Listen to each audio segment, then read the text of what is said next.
Cricket মাঠ কাঁপানোর পর এবার ভিন্ন এক জগতে পা রাখছেন বাংলাদেশি ক্রিকেটার সাকিব আল হাসান। নতুন পরিচয়ে নতুন মিশনে সংবাদ মাধ্যমের মালিক হচ্ছেন এই বাংলাদেশি অলরাউন্ডার।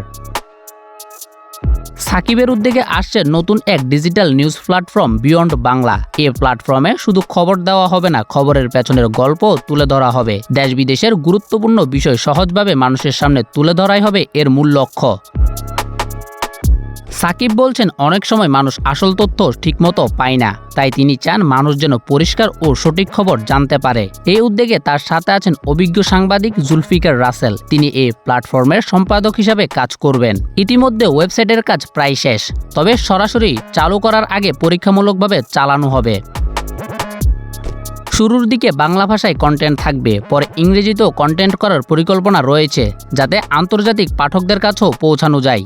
ক্রিকেটের বাইরে এবার নতুন এক ইনিংস শুরু করছেন সাকিব। এই নতুন যাত্রা কতটা সফল হবে সেটা এখন দেখার বিষয়। তবে তার কথা একটাই, সঠিক ও সত্য তথ্য মানুষের কাছে পৌঁছে দেওয়া।